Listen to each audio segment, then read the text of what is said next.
Welcome back. In today's video, I want to talk about a brand new report from Realtor.com, which covers the entire month of May. This is actually the first report I've seen on a national level that covers May's numbers, because we won't see May's numbers from the National Association of Realtors, for example, until June 21st this year, about 2.5 more weeks. So in today's video, I'm going to talk about what's happening right now in the US housing market regarding home prices, home sales, the share of price reductions, and inventory levels, because I have some big news to share regarding that. A lot of research goes into making these videos, so hope you guys get a lot of value out of today's video. And of course, if you guys want a real estate agent referral, check out my website, which is a link below, or go to realestateteamfinder.com. I'll link you guys up with a great real estate agent if you guys are looking to buy or sell a house in the US. In any case, let's go ahead and dive right into this video, because I have a lot to share. This was just announced on June 4th, which is today at the time of filming this video. So let's first talk about inventory levels. So there was approximately 35.2% more houses for sale this May compared to May of 2023. This marks the 7th consecutive month of annual inventory growth. Remember back in 2020 and 2021, inventory basically nosedived. And that was because we had all these people looking to buy houses and getting a 3% rate. Right now, we're seeing sales at a relatively low level right now. And because of this, we're seeing more houses for sale compared to last year's levels. Now, speaking of that, even though we have 35% more houses for sale on a year-over-year basis, for the past 5 months so far this year, inventory of houses for sale was at the highest level since 2020. I'll share a graph looking at inventory this year going back all the way until 2017. One of the reasons why I really love Realtor.com's weekly update, because they include pre-COVID levels, and I have a lot to share regarding the growth rate of inventory compared to 2017 through 2019 compared to this year. Even though inventory this May is much improved compared to last year's levels, we're still down by about 34.2% compared to the typical May numbers in 2017 through 2019. That's a slight improvement from last month, 35.9% gap, as inventory continues to slowly grow towards normalcy. Now, just taking a step back here, if you're a home buyer, it's great to see we have 35% more house for sale compared to 12 months ago, but we're still well below pre-COVID levels, down by about 34% this May. One more paragraph I'm going to share with you guys. Then I'm going to share my own analysis of their data, and also looking at the changes of inventory, looking at 2017 through now.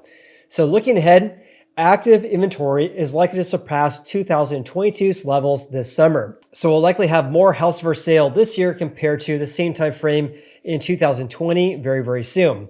While this may be a notable milestone, the market is likely to achieve this feat because the sharp drop of inventory levels in 2020. So just briefly recap here. Back in 2020, obviously that was when the Fed decreased the federal funds rate down to 0%. That's one of the reasons why we had 3% average 30-year fixed mortgage rates. So because of that, and of course, because of work-at-home arrangements, a lot of people look to buy houses. And that absolutely depleted inventory levels, which I'll share a graph regarding that, because inventory in 2020 just basically went like this. This year, it's going up. So at some point, there'll be a divergence where inventory in 2020 was going down and this year going up.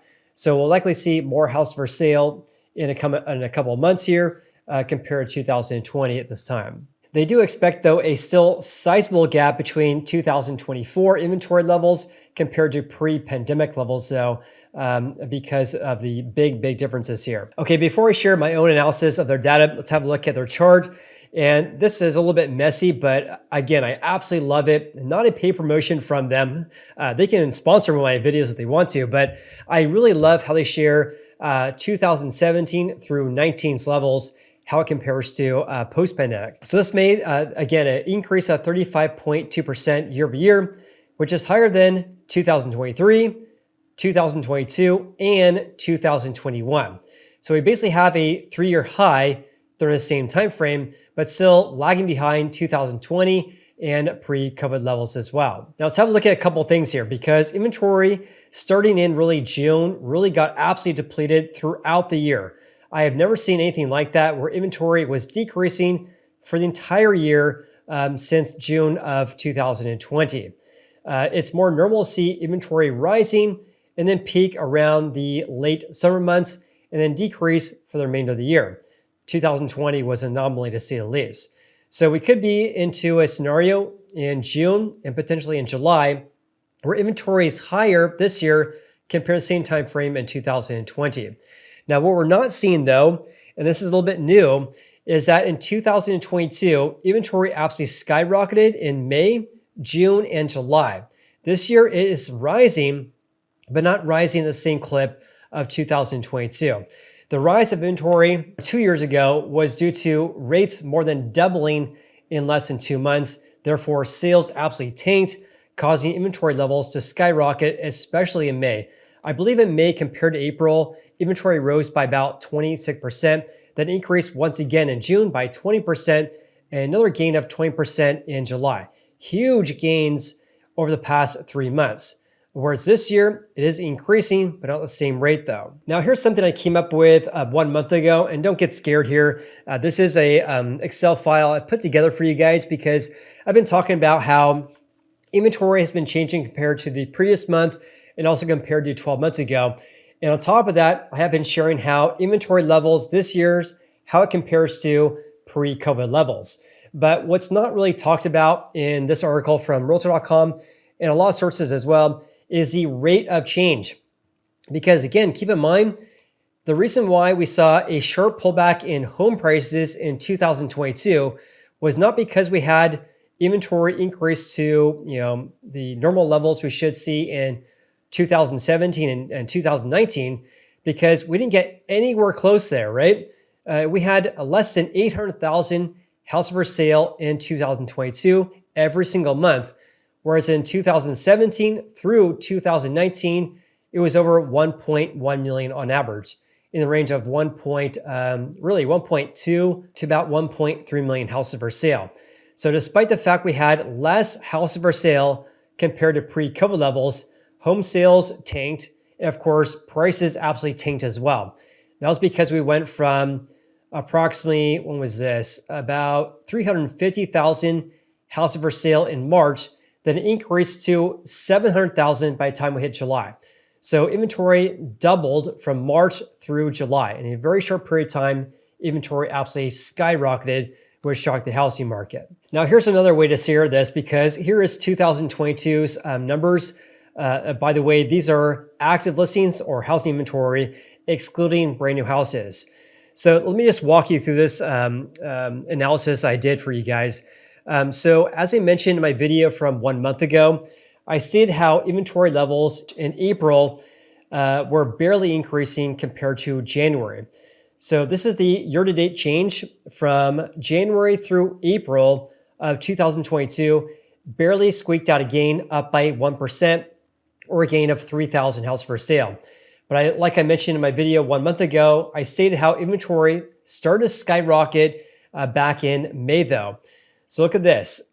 Inventory did absolutely skyrocket because we went from 379,000 houses for sale up to 479,000, an increase of 100,000 listings compared to the previous month. That's why the May to January year-to-date change was a giant increase of 27% compared to the 1% increase from January to April. And again, the reason why inventory absolutely skyrocketed starting in May of 2022 was due to the fact that mortgage rates basically doubled from January through September that year, causing sales to nosedive, and therefore inventory absolutely skyrocketed that year. Now, let me just walk you through this very, very quickly here. So this is the change, this 10% figure here is the year-to-date change. This is the increase in inventory levels from January through April this year. That was a 10% increase. In other words, approximately 68,749 more houses for sale this April compared to January. So a 10% increase. Compare that to last year, we saw a 9% gain. 2022, 1% increase. But look at this, 2021 and 2020, again, inventory absolutely got nosedived or fell off a cliff because of increase of home buying demand. So inventory got absolutely depleted in 2021 and 2020. So looking at the changes, looking at pre-COVID levels, back in 2019, January through April, it was a small gain of 2%. 2018, 6% gain, then a 4% gain in 2017. Therefore, the average change from January through April, looking at pre-COVID levels, was an increase of 4%, whereas this year, a giant increase of 10%. So the rate of change more than doubled this year compared to the average January through April change in 2017 through 2019. Now, I'm not meaning to be long-winded here, but this is a little bit complicated, so I want to kind of share this slowly with you guys. So here's the change though, because in my video from 1 month ago, I said that the rate of change is more than double compared to the average pre-COVID levels, but the stats in today's video is actually a little bit different. The gap is actually getting a little bit more narrow. So this year-to-date change, this is January compared to May, an increase of 18%. Compare that to 2022, an increase of 27%. So big picture, just looking at that, I do not anticipate, based on this trends we have today or the data we have today, we're not going to see a sharp pullback in home prices like we saw in 2022, because the rate of change in 2022 was far greater than we're seeing so far this year. And again, keep in mind, June and July, giant increases as well, which is following up the big increase they saw from April. I do not expect that because of the changes of rates we saw in 2022. In any case, I do believe, though, we'll be somewhere in the middle between a hot housing market and a depleting market like we saw in 2022. So an increase of 18% so far this year. Look at 2021, down by 16%, 2020 down by 2%. Now looking at 2017 through 2019, the average increase is a 9% gain. So 2019 up by 6%, 18, 11%, 2017 up by 9%. So the average January through May change is an increase of 9%, this year up by 18%. So we're kind of getting a little bit more narrow. We're not seeing inventory absolutely skyrocket like we saw back in April, at least compared to pre-COVID levels. So we'll have to see what happens here, but we are not experiencing the big decreases of inventory like we saw in 20 and 2021. However, we're not seeing the big increases like we saw in 2022. So big picture, let me just kind of say this really quickly here, because this is kind of like the overall picture. So looking at the change from May this year compared to the average May in 2017, 18, and 19, we're down by 34%. However, the rate of change, this is a year-to-date change from January through May this year compared to the average January to May of 2017 through 2019, up by 30%. So we're seeing the rate of change much higher compared to pre-COVID levels right now. However, we're still down by about 34% though, right? Just taking a step back, we have approximately 34% fewer houses for sale looking at pre-pandemic levels. However, though, when looking at the rate of change, we have inventory levels rising faster compared to pre-pandemic levels. It's not rising as fast compared to April, for example, but something worth noting and something I'll definitely keep you posted with latest developments, of course, because if inventory starts increasing once again, I don't expect to see what we saw in 2022, but if inventory starts increasing at a faster pace again compared to pre-2020s levels, this could be a sign of a loosening housing market, because again, if we have more houses for sale compared to previous years, that could likely slow home price gains in the coming months. And by the way, if you guys want to look at your own analysis of their data, just go to realtor.com/research/data and click on monthly inventory and then click on historical data right here, view US data. It'll provide, let me just open this up. It'll provide inventory levels going back to July of 2016. Okay, let's get back to Realtor.com's report regarding pending home sales, a measure of contracts being signed between buyers and sellers. So last month, Realtor.com predicted that the growth of pending listings would slow down. And this materialized in May. So pending home sales were increasing at a faster clip in April, but now they increased, but only at a small clip. As pending home sales are an early indication of closed home sales, it's possible that sales may decelerate further in May and June. Let's take a look at that because this brown line is 2024. Pending sales increased by 2.7% compared to 2023. And 2023 is the pink line, which is right about right there. Let me just zoom in a little bit. So pending listings are higher compared to last year, but also compared to 2017, 18, and 2019.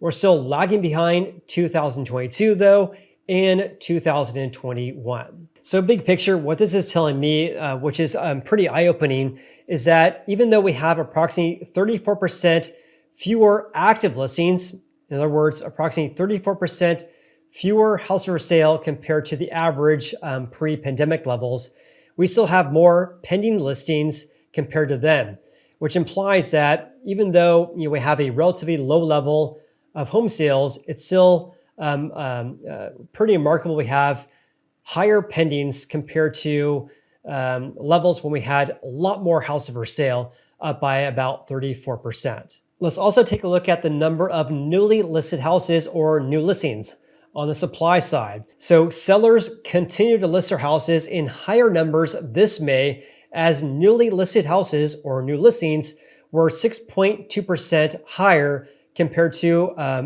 May of 2023. That's a notable deceleration from last month's gain of 12.2%. So we're seeing pending listings were increasing at a faster pace. Now they're still increasing, but basically decelerating. We're seeing that same scenario regarding new listings as well, because take a look at this. New listings were increasing faster in January, February, March, and April, but this May relatively flat compared to April, but still up by 6.2% year over year. However, we're still below 2020, 21, 22, as well as 2017, 18, and 19. So again, big picture, if you guys want to see home prices absolutely tank, you would want to see new listings absolutely skyrocketing, causing inventory to absolutely skyrocket as well, which of course would put downward pressure on home prices. But based on the data we have right now, new listings flat compared to April, which is much different compared to previous years because it's more normal to see an increase of newly listed houses in May compared to April. So based on that, we'll likely see inventory still rising due to a decrease in home sales, but we're not going to see inventory absolutely skyrocketing because new listings have been relatively flat for about 1 month. Going back to Realtor.com's report, here's something I found to be really interesting. They talk about the 50 biggest metros regarding inventory levels. So the inventory of houses for sale also increased in every single one of the 50 biggest metros compared to 12 months ago. So the metros that saw the biggest inventory growth was Tampa, Florida, an increase of 87.4% year over year. After that was Phoenix, up by a whopping 80%, and also Orlando up by 78% more houses for sale compared to May of 2023. Despite higher inventory growth compared to last year though, most metros have fewer houses for sale compared to pre-COVID levels. Among the 50 biggest metros, only 12 metros saw higher inventory levels in May compared to the typical 2017 to 2019 May's levels. However, this is up from only 7 last month. So in other words, we're seeing inventory rising. We're seeing 12 metros that have more inventory compared to pre-COVID levels. And that's also up from the 7 metros we saw back in April. In fact, the top metros that saw the biggest increases of inventory compared to pre-pandemic levels are located in the South and West. Those are located in Austin, Texas, up by nearly 34%, San Antonio, Texas, up by 32%, and Denver increasing by 22%. So not only are we seeing a big increase of inventory levels for every single metro, we're also seeing an increase in the number of new listings as well. So in May, 43 of the 50 biggest metros saw the number of new listings increase compared to the previous year. That was down from 48 last month. So even though the vast majority have more new listings compared to last year, it's still actually down compared to the previous month. The metros that saw the biggest increases of newly listed houses compared to last year include Seattle and San Jose, as well as Tampa, Florida. In regards to how fast or how slow houses are selling, the typical house in the United States spent 44 days on the market this May, which is 1 day more compared to 1 year ago. So houses on average taking about 1 day slower to sell compared to 12 months ago. However, the time a typical house spends on the market is about 8 days less than the average from May in 2017 through 2019. Let's also discuss asking prices on a national level. Again, every housing market's different, but on a national level, the national median list price, these are asking prices of newly listed houses, rose to $442,500 in May compared to $430,000 in the previous month. So we are seeing a seasonal increase in asking prices on a national level. This, by the way, is a small increase compared to 1 year ago. So $442,500 this May. Last year at this time, it was at $441,000. I also want to discuss the share of price drops as well, because we're at relatively high levels as well. The share of price drops right now is at approximately 16.6%. So approximately 17% of all houses for sale have reduced their asking prices, at least for the month of May.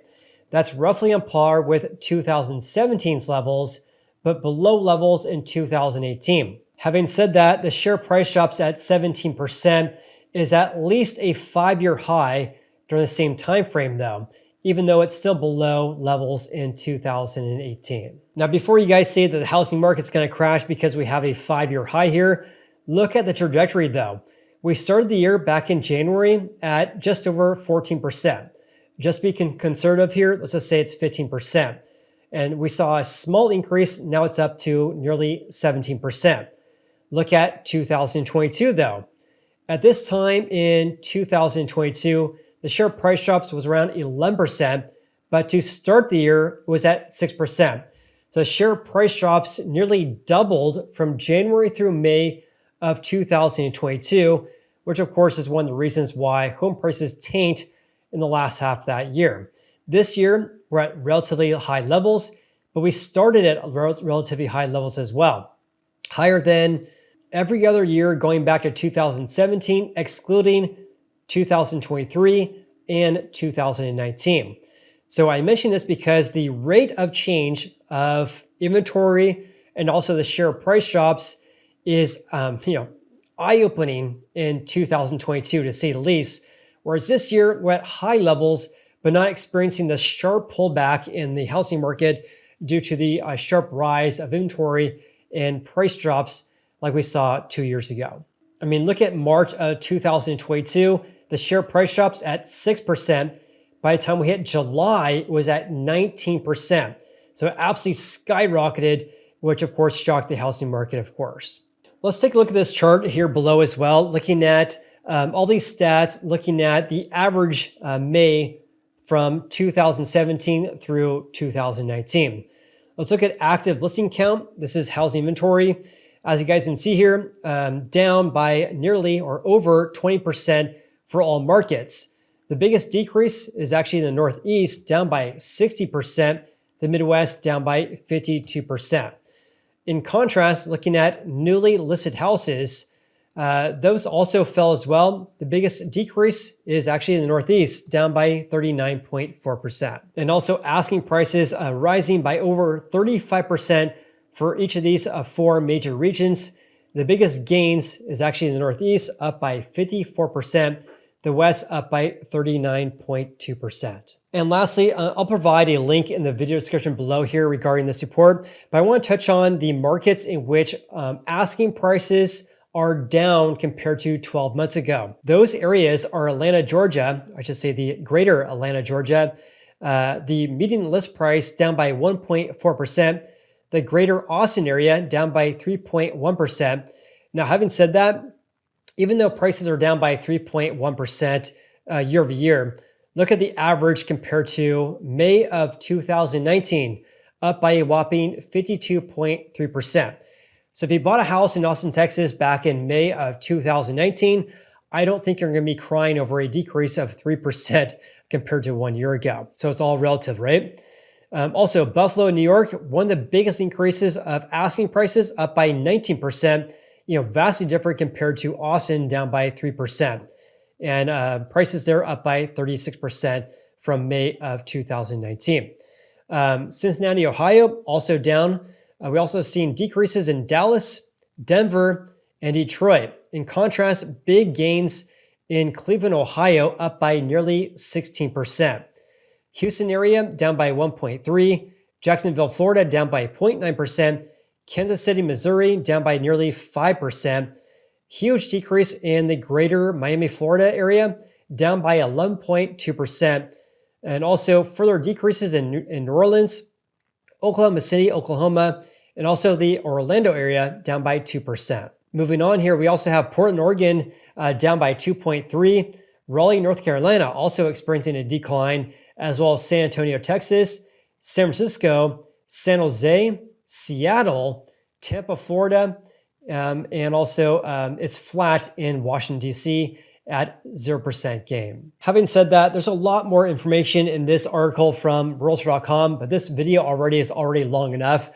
So I won't go over everything in today's video. Otherwise, this video would be 13 hours long, right? So instead, I'll provide a link in the video description below. If you guys are still watching today's video, please leave me a comment below. I love you guys for supporting my YouTube channel and watching my videos that I make regarding the housing market. Hope you guys feel that these videos are unbiased. I do my best to provide kind of a middle of the road approach regarding looking at stats regarding our U.S. housing market. So hope you guys appreciate that. Of course, if you do, please hit the like button. Also consider subscribing as well if you haven't done so already. I appreciate you guys so much. Have an awesome day, and we'll see you in the next video.